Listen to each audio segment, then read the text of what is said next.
Breakfast! Jackson Henry shuffled into the room, wearing his usual attire, a faded plaid bathrobe over a pair of denim overalls. He glowered at the food laid out on the counter, his furry eyebrows nearly touching as he bent over to examine his bagel more closely. "What kind are these?" he growled, picking up his plate and carrying it over to the table.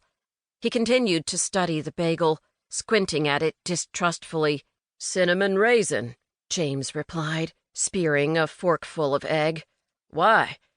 Jackson sat down at the kitchen table and scraped his chair loudly across the linoleum floor as he moved his thin frame closer to his plate. He began to pick raisins out of his bagel like a petulant child. "I told you, I only like sesame seed," he grumbled, tucking a paper napkin into the neck of his shirt.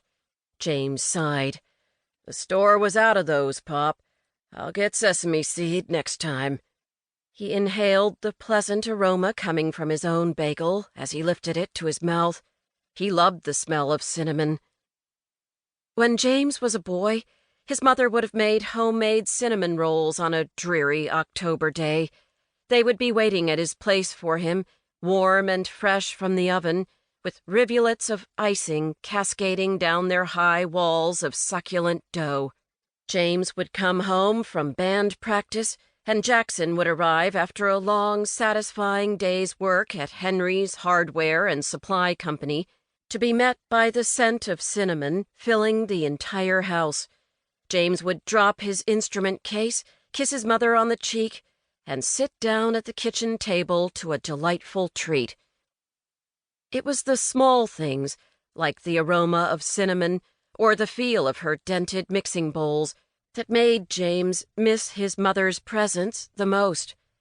She had died in August, just 2 short months ago, leaving him to care for his father.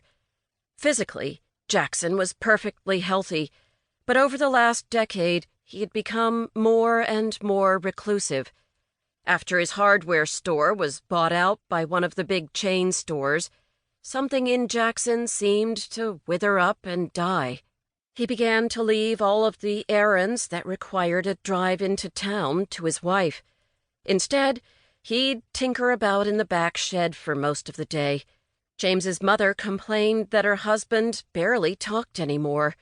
He came inside for meals, which he rarely finished, and to sit in front of the TV in the evenings. The only programs he'd watch were game shows. He no longer read the newspaper or seemed to have any hobbies. James had always assumed his mother would live to a ripe old age. She was vivacious and full of life, constantly working on some charitable venture or volunteering at the local elementary school. She walked 3 miles every morning and had never smoked a day in her life, so when she had a sudden heart attack in her sleep, James was completely stunned. He was also devastated. Not only had he lost his beloved mother, but he also knew that her passing marked the end of his life as a college professor. He couldn't leave his father to fend for himself, nor did he feel right putting him in a nursing home. James was an only child, and his mother would have wanted him to move back to Quincy's Gap to care for his father. So he did. After reluctantly handing in his resignation to the English department chair, James packed his old Bronco with his belongings, mostly books, and returned the key to his cozy brick townhouse to the rental agency. He took a final walk through the streets of historic Williamsburg, venturing out early in the morning before the crowds arrived, and marveled at how charming it was. Standing on the sidewalk, he tried to capture an image of the trees lining the gravel road leading toward the campus of William and Mary.